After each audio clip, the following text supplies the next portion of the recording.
Olá a todos, é um prazer poder estar falando para vocês sobre um assunto que eu particularmente gosto muito e eu espero que para vocês seja tão bom quanto é para mim falar sobre isso.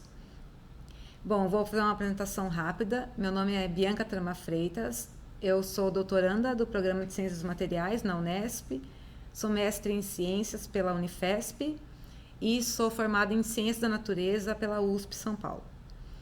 E sempre estudei na área de química, na parte de pesquisa, então minha parte acadêmica sempre voltada para a área de química ambiental. E particularmente sempre tive um interesse muito grande pela parte de alimentação e venho estudando isso há algum tempo. Tive a oportunidade de dar aula na Unesp, dentro da disciplina de bioquímica estrutural, onde eu pude aplicar mais essa minha pesquisa particular e um pouco do conhecimento de química. E é isso que eu vou trazer para vocês hoje, falando sobre a química orgânica na alimentação. Então, os principais compostos orgânicos é que nós vamos abordar inicialmente, a importância deles para o organismo e como que a indústria de alimentos faz como é a transformação que ela faz dos alimentos, dos produtos alimentícios que são fabricados. Então, primeiro a gente vai abordar os principais compostos alimentares que a gente tem, que fazem parte da dieta alimentar do dia a dia. Então, a gente tem os carboidratos, que podem ser divididos em monossacarídeos, que são os mais conhecidos como a glucose, a frutose e a galactose, os disacarídeos, onde tem a sacarose, a lactose e a maltose, e dos polissacarídeos, o amido, o glicogênio, a celulose e a glicina. Então, esses são os principais carboidratos que a gente tem em cada uma das classificações. Então, aqui eu estou trazendo 3 estruturas principais, onde a gente tem a estrutura da glucose, da galactose e da frutose. Então, aqui a gente já pode observar uma diferença na estrutura orgânica do composto, onde na glucose a gente tem uma função orgânica diferente da encontrada na frutose. Então, a glucose a gente percebe a função orgânica de um aldeído, assim como na galactose. Já na frutose, a gente tem a estrutura de cetona. Então, essa é a principal diferença entre os carboidratos. Aqui, a gente percebe o processo da ciclização da glucose. Então, a gente tem uma cadeia primeiro aberta, que vai formar uma cadeia fechada, onde a gente tem a formação do que a gente chama de glucopiranose, no caso da ciclização da glucose. E aí, a partir desse composto ciclizado, é que a gente vai poder ter a ligação e a formação dos disacarídeos e dos polissacarídeos. Então, aqui, com 2 compostos já cíclicos, a gente tem a glucopiranose, que vem da glicose, e a frutofuranose, que vem da frutose, no primeiro caso. E aí, eles formam a ligação glicosídica, que é o que vai montar a estrutura, então, de um disacarídeo nesse caso. Que a gente tem a sucrose ou sacarose, que é o açúcar de mesa, também chamado açúcar de mesa. A gente tem outro caso da lactose e da maltose. Então, os disacarídeos são formados através da combinação de 2 monossacarídeos. Então, aqui a sacarose é feita da combinação da glicose com a frutose, a lactose da glicose com a galactose e a maltose glicose com glicose. Portanto, 2 monossacarídeos são unidos por uma ligação que a gente chama glicosídica. Aqui a gente tem agora carboidratos mais complexos. Então, o amido, que tem a forma de amilose ou amilopectina. Então, a amilose tem essa estrutura linear que a gente observa em preto, e embaixo a gente tem a estrutura da amilopectina, onde tem ramificações, é uma teia, um emaranhado de amiloses, certo? Formando a estrutura maior. Outro carboidrato são as fibras. Então, as fibras alimentares, as tão faladas fibras, são carboidratos, são classes de carboidratos, faz parte da classe dos carboidratos. Também temos a celulose, que tem a estrutura representada logo abaixo, outros polissacarídeos e a lignina. Então, aqui a gente já começa a ter estruturas maiores e mais complexas. Então, qual a importância do carboidrato para o organismo? Bom, ele tem a função de energia, então os carboidratos simples, que são os monossacarídeos e disacarídeos, fornece energia mais rápida e carboidratos complexos, energia mais lentamente. Então, quando a gente fala que tem carboidratos complexos, como a batata doce, a diferença entre carboidratos simples e complexos é essa questão do tamanho do monossacarídeo, ou do disacarídeo, ou do polissacarídeo, na estrutura do composto.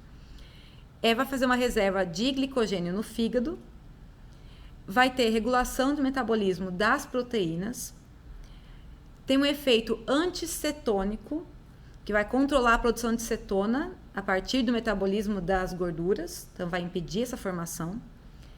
Contribui no bom funcionamento do sistema nervoso central. Então, ali a gente tem letras menores, falando sobre alguns estudos recentes que falam sobre a associação da diabetes com o Alzheimer. Então, a gente vai falar um pouco disso mais para frente, mas alguns estudos já apontam essa relação. Então, o carboidrato, e isso está vinculado ao excesso dele, tem relação com doenças do sistema nervoso central. Então, em quantidade adequada, ele vai ajudar o bom funcionamento do sistema nervoso central. E na digestão e absorção de nutrientes, esse é o caso especificamente das fibras alimentares, que elas vão auxiliar na digestão. E aí, eu vou deixar uma primeira questão para a gente responder no final da apresentação, que nós vimos alguns nomes para o açúcar, e ele tem várias estruturas. Então, sabendo que ele está sendo aplicado largamente em vários produtos, quais são os nomes que o açúcar apresenta na lista de ingredientes dos produtos? Que afinal, são vários tipos, sacarose, glicose, frutose, como que a gente encontra ele dentro de uma lista de ingredientes? Agora vamos falar um pouco sobre as gorduras. Então, as gorduras são os lipídios.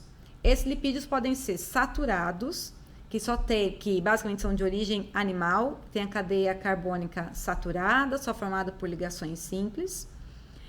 E uma exceção é o óleo de coco, também o óleo de palma e a manteiga de cacau são exceções nesse caso.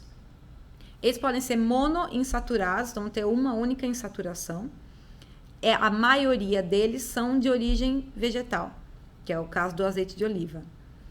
Ou eles podem ser poliinsaturados, que aí também são de origem vegetal, com 2 ou mais ligações duplas na estrutura na cadeia.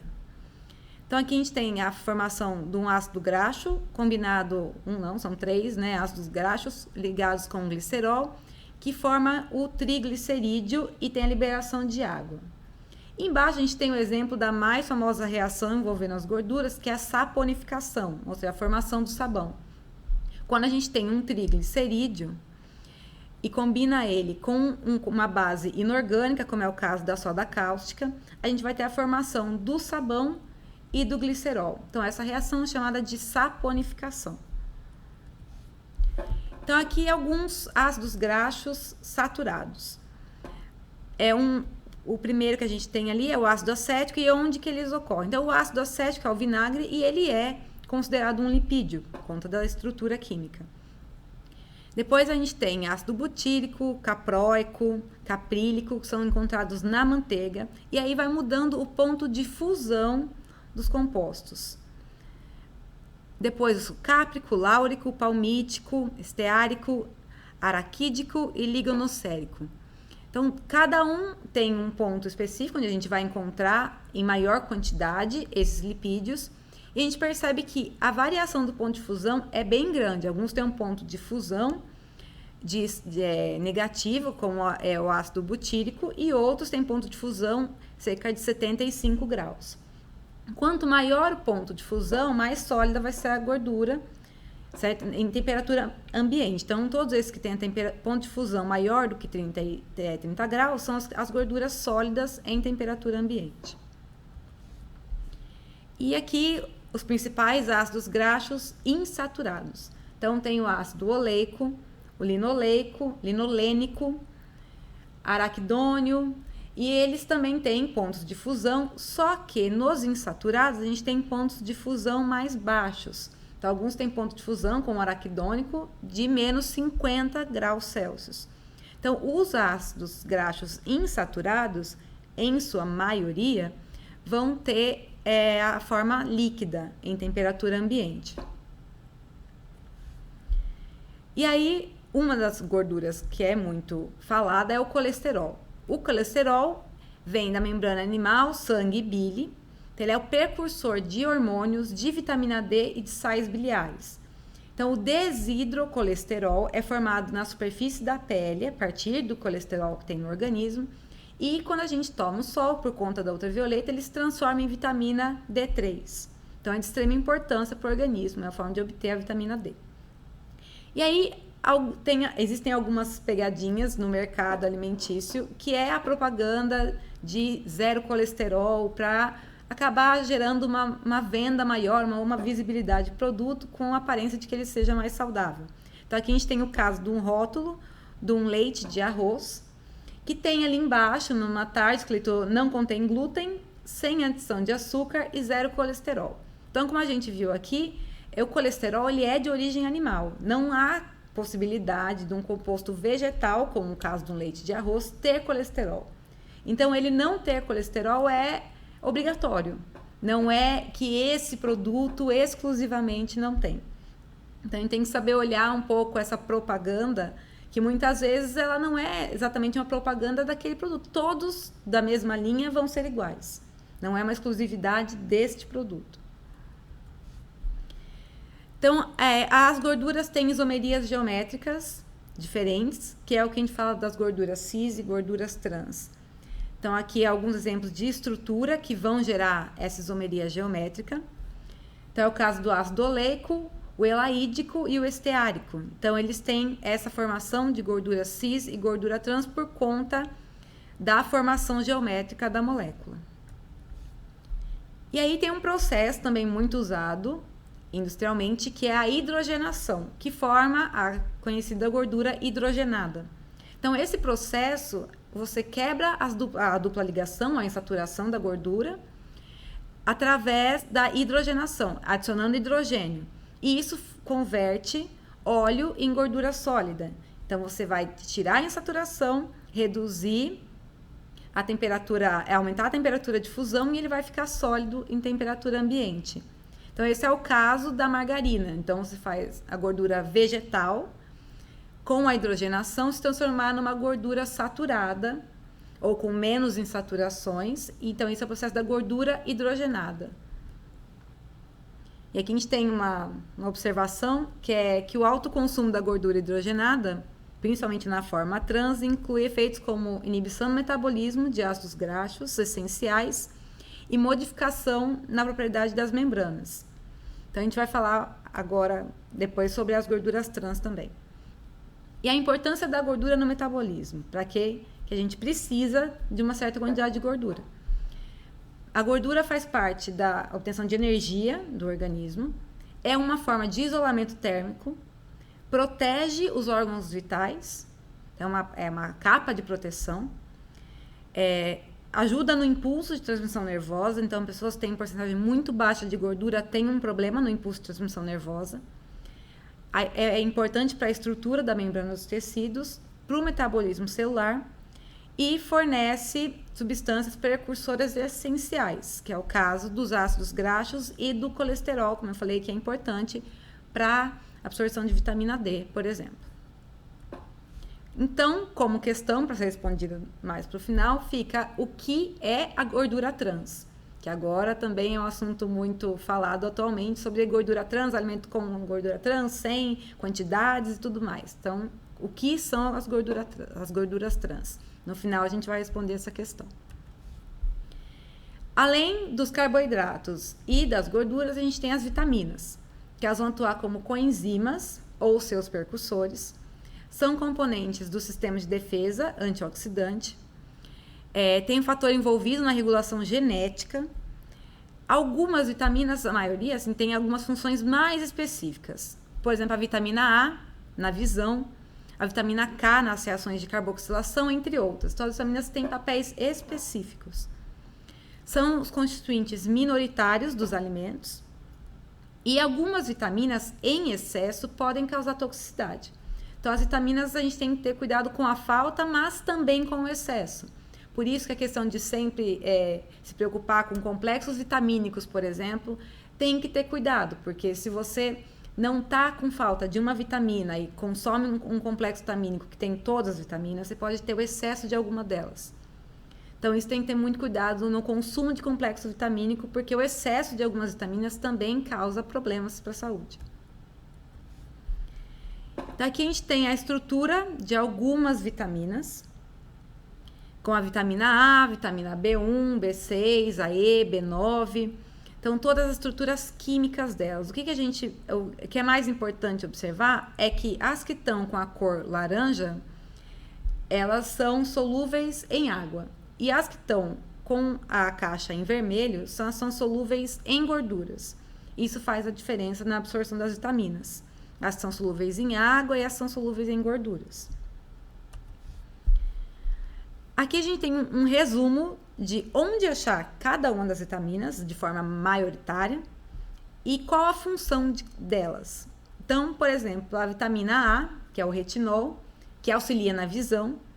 A cenoura é um alimento muito rico, a manga, então alimentos alaranjados, em sua maioria, como a gente vê a abóbora, a moranga. O brócolis também tem uma quantidade e o fígado de boi também é rico em vitamina A. Depois, se a gente for olhar com a vitamina B1, então melancia, tomate, e ela ajuda no metabolismo energético e na função nervosa. Então, cada uma tem sua função específica. Vamos olhar uma outra, como a vitamina K, que é na síntese das proteínas, de coagulação do sangue, e regula o cálcio sanguíneo. Então, ela vai ser encontrada em alimentos verdes, como o brócolis, a couve de Bruxelas e vegetais folhosos, e o fígado também. Algumas vitaminas, como a B12, a gente só obtém a partir de origem animal. Então, o que vai ser rico em vitamina B12? Vai ser leite, carne, aves, peixes, ovos. Então, tudo que é de origem animal é rico em vitamina B12. Por isso, muitas pessoas que são vegetarianas ou veganas, muitas vezes têm que fazer uma complementação de vitamina B12, porque acaba faltando esse produto por ser de origem animal. Então, as proteínas têm como estrutura básica os aminoácidos, que são as unidades básicas que vão formar. Então, eles podem ser essenciais, podem ser semi-essenciais ou não essenciais. Tudo isso depende da produção no nosso organismo desses aminoácidos, se eles vão ser fundamentais ou não, se a gente obter de outras fontes ou se a gente consegue produzir. E aí as proteínas vão ser formadas através da ligação peptídica entre dois aminoácidos, por isso que eles são a base das proteínas. Então, eles vão se ligar, formando então uma ligação que a gente chama peptídica. É a ligação base que forma as proteínas. Então, as proteínas podem ser alimentos proteicos. A gente tem alimentos proteicos completos, que contêm todos os aminoácidos essenciais. Então, isso faz com que ele seja completo. Então, alguns exemplos são os ovos, o leite e a carne. Então, eles vão ter todos os aminoácidos. E alguns alimentos proteicos são considerados incompletos, que eles não têm todos, né, ou têm a maioria e faltam poucos dos aminoácidos essenciais. E a maioria desses alimentos que são incompletos são de origem vegetal. Mas falta em um alimento e em outro complementa. Então, fazendo uma mistura de alimentos vegetais, a gente consegue fazer uma alimentação proteica completa, certo? Mas alguns alimentos especificamente, eles não têm todos. Por isso que é preciso combinar e variar os vegetais para ter todos os aminoácidos necessários. Qual a função das proteínas? Então, elas têm função na manutenção, no crescimento e a construção tecidual. É importante no papel fisiológico. Então, os aminoácidos específicos de função, como a formação de neurotransmissores, eles são fundamentais para essas funções. Funções cerebrais, hormônios e na forma de energia disponível. Então, agora que a gente viu um pouquinho sobre os principais compostos, que são os carboidratos, as gorduras, as vitaminas e as proteínas, a gente vai falar um pouco sobre a indústria de alimentos. Como que ela lida com todos esses nutrientes. Então, antigamente, a gente tem a primeira foto, que é de um mercado antigo em Portugal. O mercado era uma forma dos produtores levarem o seu produto e as pessoas da cidade iam até as compras, levavam sua cesta e escolhiam os produtos. Com o tempo criou-se vendas menores, onde já tinham algumas embalagens, mas eram mais sacos e latas. E depois, com o tempo, isso foi ficando cada vez mais compacto. Então, foram criando embalagens plásticas mais variadas, produtos mais variados, marcas variadas. Então, tudo isso foi sendo reduzido de um mercado grande, com produtos naturais, foi se virando produtos embalados e fechados e produzidos mecanicamente. Então, como que foi esse aprimoramento da indústria alimentar? Ela teve 3 fases, basicamente. Que no início do século XX, onde a gente tinha uma agricultura não industrializada, que os produtos eram, no máximo, enlatados, que é no início, então, do século XX, entre 1900 e 1949, período que envolve períodos de guerra, a gente tem esse aumento dos produtos enlatados, que aumentava a praticidade para se carregar alguns alimentos. Embalagens de alumínio, vidro ou papel. Essa era a base das embalagens. Então, leite era em garrafa de vidro, saco de papel, para carregar muitas coisas eram compradas por quilo, então levava-se um saco de papel e esse saco era preenchido e as garrafas também. Como o óleo também era em garrafas, levava-se a garrafa e levava de volta, né? Era retornável. Depois, na metade do século XX, a partir de 1950 até 1979, mais ou menos, começou a ter os alimentos enlatados em pó e congelados. Então, a parte do em pó começou com o leite, claro, né, o mais conhecido. Tudo isso por conta da praticidade para se carregar o alimento. Então, era uma forma de levar o nutriente ocupando pouco espaço. E a embalagem começou a ser um foco. Então, começou a ter um investimento maior em embalagem, em propaganda, em cor. Isso começou a ser o foco. Já no final do século XX, que é de 1980 a 1999, começou o crescimento das conhecidas redes de fast food, foi onde começou a se espalhar pelo mundo. As embalagens começaram a ser majoritariamente plásticas e começou a ter, em vez de só o alimento congelado, refeições completas.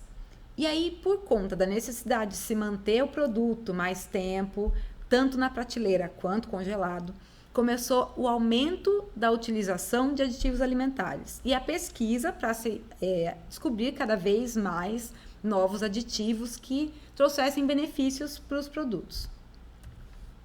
Então, atualmente, de que forma que a indústria está funcionando? A maioria são corporações que produzem diversos tipos de produtos alimentares.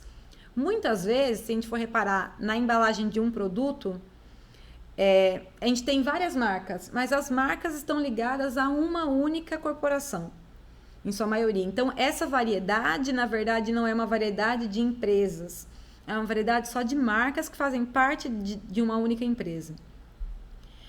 Tem uma grande quantidade, então, de marcas, como eu acabei de dizer. Tem uma pesquisa sobre novos aditivos, cada vez mais novos aditivos. A agricultura ficou industrializada, existe uma pequena quantidade ainda de agricultura, que a gente chama de agricultura familiar. A maior parte já é industrializada, mecanizada. E existe o processo que chama globalização alimentar, ou seja, está unificando o que se come em todo lugar. Então, a pessoa que não gosta muito da comida tradicional, por exemplo, um arroz e feijão, ela gosta de comer o hambúrguer, ela vai em qualquer lugar do mundo, ela vai achar. Então, isso faz com que as pessoas tenham o mesmo gosto. E onde elas forem, elas vão comer a mesma coisa. Então, esse é o processo de globalização. Cada vez mais tenta se igualizar o que é consumido no mundo. E isso faz com que as empresas se espalhem e aumentem o comércio. Então, para discutir um pouco mais a fundo sobre o assunto. A questão aqui não é que a indústria é uma coisa maligna e não é longe disso. É muito importante. A questão é preciso conhecer o que é feito, saber o que se escolhe, comer sabendo o que se consome. Isso que é importante. Porque muitas vezes come-se e não sabe o que tem ali.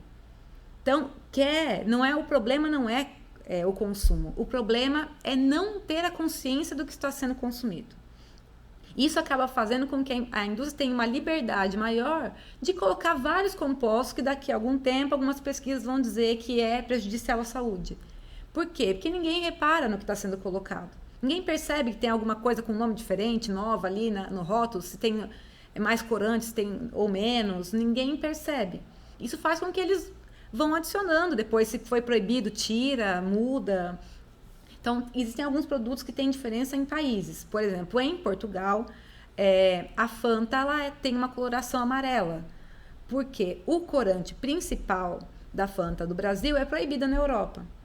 Então, lá o corante é um corante natural que é utilizado, então a cor é muito mais amarelada. E aqui é um laranja mais vivo. Então, só que lá para eles é considerado normal, mas quem vai daqui às vezes acha feio, acha uma Fanta desbotada, não é a mesma coisa.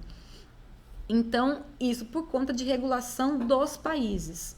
Então, com o tempo, cada país vai adotando a regulação, um proíbe, aí vai tendo mais estudos, aí o outro vai proibindo. Só que isso tudo acontece porque foi adicionado alguma coisa que ninguém, na verdade, sabia o que era e ninguém nem sabe que aquilo foi colocado. Então, é importante a gente ter consciência do que está consumindo. Essa é a parte mais importante. Então, eu coloquei algumas notícias que estão sendo divulgadas. Então, são notícias em vários sites no mundo todo. Então, tem até uma reportagem do New York Times que foi feita no Brasil sobre a expansão das indústrias alimentícias em bairros pobres, pessoas com carrinhos que vendem as comidas industrializadas, o quanto isso aumentou. Então, alguns estudos que vinculam adoçantes artificiais com a diabetes e a obesidade, corante com hiperatividade em crianças, o açúcar, a diabetes com o Alzheimer. Então, há vários estudos sendo divulgados o tempo todo em vários sites, falando sobre essa questão alimentícia. Então, é importante a gente ter esse cuidado, certo? Então, por exemplo, a questão dos adoçantes com a diabetes e a obesidade. Muitas pessoas, a primeira coisa que faz quando quer emagrecer ou fala tô com diabetes é cortar o açúcar, mas colocar o adoçante no lugar.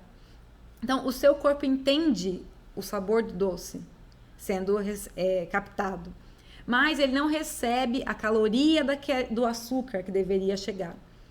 E isso gera uma confusão no organismo que faz com que ele peça mais. Então, você não tem a saciedade que você deveria ter, por conta da falta de caloria que o adoçante fornece. Ele não fornece quase nenhuma caloria, diferente do açúcar. Então, tudo isso gera uma confusão no organismo, que faz com que você continue comendo, querendo comer. E por isso os adoçantes são associados, na verdade, até ao aumento do peso. Então, às vezes, num curto espaço de tempo, isso gera um resultado. Mas num espaço maior, acaba sendo muito pior, o dano é muito maior. Então, alguns corantes também não são 100% seguros, mas muitas pesquisas ainda estão sendo feitas nesse sentido. Também é complicado porque tem muita notícia e ao mesmo tempo a gente tem que saber triar tudo que é falado. Foi descoberto que há alguns anos atrás, muitas pesquisas que divulgavam que determinado óleo era bom, como o óleo de soja, foram financiados por indústrias que tinham interesse em vender o produto. Então, alguns estudos que falam que refrigerante não é a causa da obesidade, não é causa de diabetes em crianças, por exemplo, depois foi descoberto que muitos foram financiados por empresas como a Coca-Cola, por exemplo. Então, tem que ter cuidado até com as pesquisas. Então, isso é muito difícil. Eu sei que é difícil. Então, a gente tem que ter muito cuidado na hora de ver uma notícia, ver onde saiu, se teve mais gente que falou sobre aquilo, como foi falado. Então, a gente tem que ter um pouquinho de cuidado na hora de olhar as notícias, de sair também tudo que é novidade. Isso aqui faz bem agora, isso aqui faz bem agora, isso aqui faz bem agora. Isso é muito delicado. Então, muitas vezes, a questão de beneficiar um produto naquele momento é justamente para aquilo ter uma saída temporária, industrialmente falando. Então, o que é o ideal de se fazer nesse momento? É buscar o que é a base de tudo. Então, a gente sabe o que é a base. O arroz, o feijão, o vegetal, a carne. É aquilo que você compra e você faz. É aquilo que está em qualquer mercado, que é muitas vezes barato fazer uma feira. E isso é a base de tudo. Então, quando você deixa na responsabilidade do outro a produção do que você vai comer e não olha para aquilo, fica difícil até de você reclamar depois, porque você nem sabe o que está acontecendo. Então, ou a gente compra aquilo ciente do que está sendo comprado, certo? Ou também, se for para reclamar, reclama da forma que achar adequada. Ou a gente busca a forma de voltar. Vamos voltar e fazer as coisas em casa, tentar fazer a maior parte das coisas com os ingredientes que a gente compra mais naturalmente, certo? Então, a indústria ela é importante. Lógico, hoje em dia, para comprar um feijão, um arroz, tudo vem pela indústria. Ele é tratado antes. A questão é que nada foi adicionado, ele ainda é um produto natural. Então, ele não tem nenhum aditivo, nenhum outro produto. Ele é o produto natural. Então, isso é importante. Então, a gente tem que ter cuidado com o que a gente chama de produto alimentício, que é o que não é natural, é o que foi fabricado. Muitas coisas são fabricadas e perdem até a construção natural. Outro dia, fui ao mercado comprar um shoyu e o ingrediente não tinha soja, sendo que um molho shoyu é a base de soja. Então, o que é aquilo? Eu já não sei, era água, sal e caramelo, corante caramelo para dar a cor marrom. Então, o produto perdeu totalmente a característica original dele, só para ter uma venda. Então, ele é mais barato, mas ele não tem o ingrediente principal. Por isso que a gente tem que tomar cuidado. E isso seria um produto alimentício. Ele não é o produto original. Ele foi criado para ser parecido com aquilo, certo? Então, agora responder as questões que foram deixadas anteriormente. Então, a primeira pergunta era quais os nomes que a gente pode encontrar do açúcar? Quais nomes diferentes? Então, o açúcar, surpreendentemente, tem cerca de 20 nomes numa lista de ingredientes de alguns produtos. Então, ele pode aparecer como açúcar mascavo, glucose de milho, lactose, açúcar bruto, xarope de malte, mel, glicose, açúcar branco, frutose, melaço. São tantos nomes, né? Açúcar cristal, destrose, sacarose, açúcar invertido, maltodestrina. Então, todos esses nomes significam açúcar. É a mesma coisa. E muitas vezes eles aparecem em sequência ou distribuídos, já que a lista de ingredientes é por ordem do que está em maior quantidade para o que está em menor quantidade. Então, esses açúcares diferentes, com nomes diferentes, aparecem distribuídos ao longo da lista de ingredientes toda. Mas é tudo a mesma coisa, são carboidratos da família dos açúcares, certo? Então, eles têm nomes diferentes, mas têm a mesma função. A outra questão era o que são as gorduras trans. Então, elas são os principais componentes dos óleos. Então, os óleos são as gorduras líquidas. E das gorduras, que quando a gente fala, então, óleo e gordura, óleos são os líquidos e as gorduras são os sólidos. E das gorduras são os triacilgliceróis.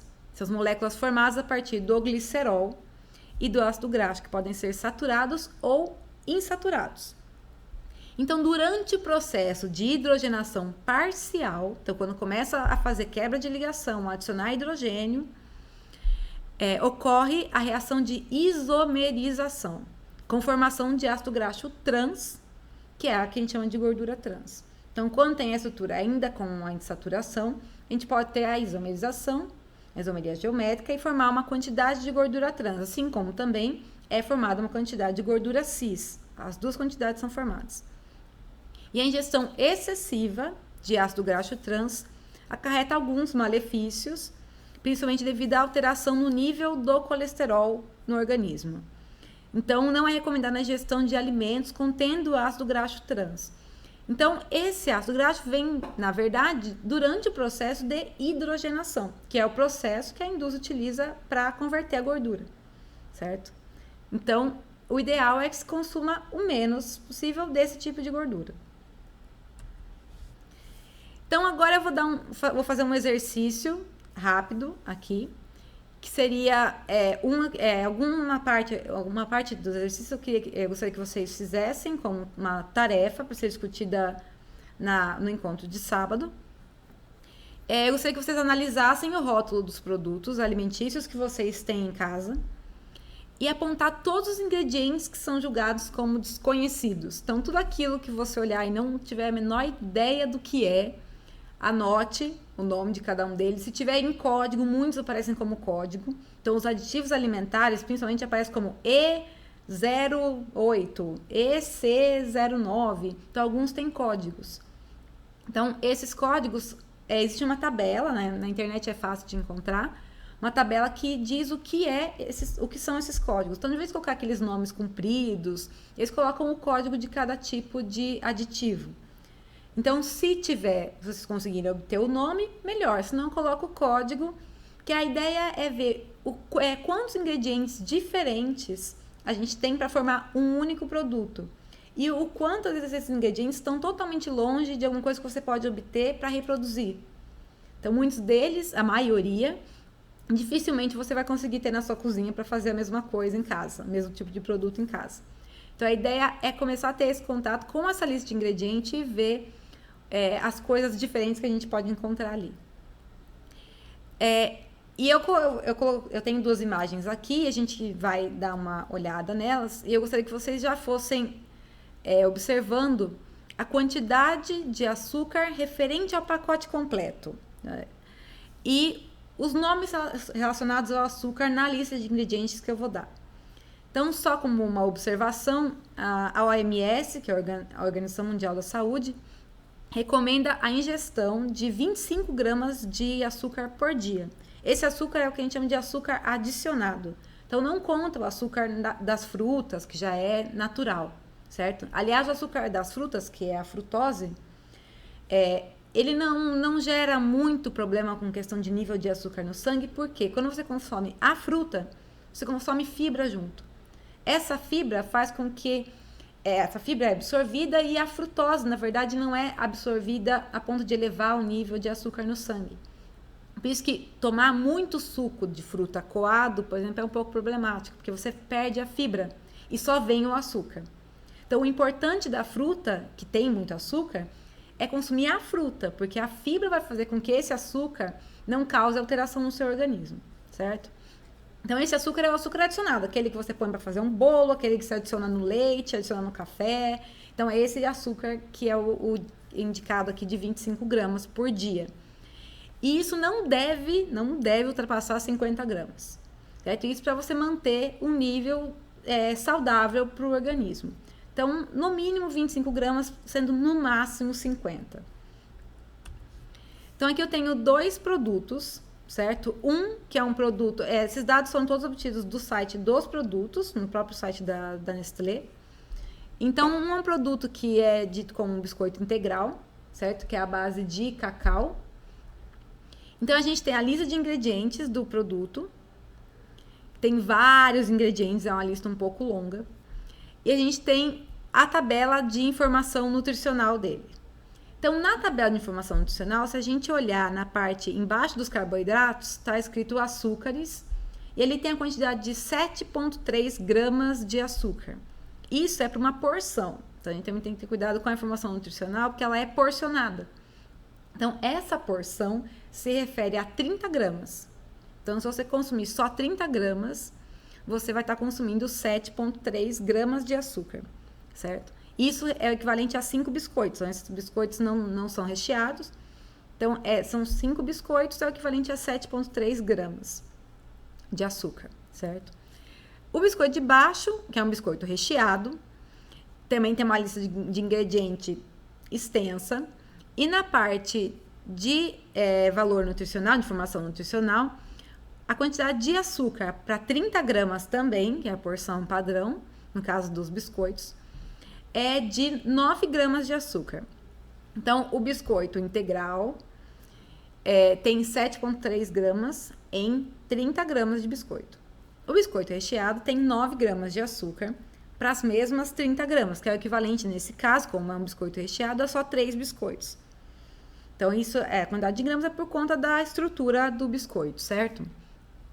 A questão pouquíssimas pessoas comem só 5 do outro biscoito ou só 3 do biscoito recheado, né? A maioria, quando dá o pacote, é metade do pacote, pelo menos.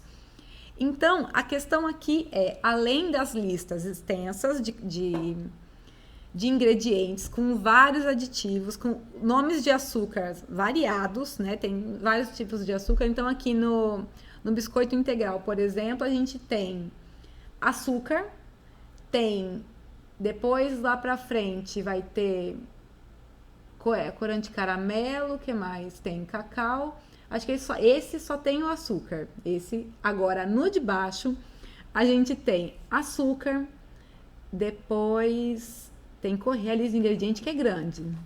Tem que olhar com calma. É muito ingrediente, não dá nem pra... Bom, a ideia, na verdade, é que vocês façam essa listagem dos nomes dos açúcares. Então, tem que ter muita calma para ler a lista de ingredientes, porque é muito nome extenso, a gente acaba se perdendo no meio da lista, certo? Então, e gravem também, grifem, aproveitem essa lista que tem aí para grifar tudo que é de nomes diferentes, né? De ingredientes diferentes e de aditivos alimentares. Então, eu queria destacar só a questão da proporção.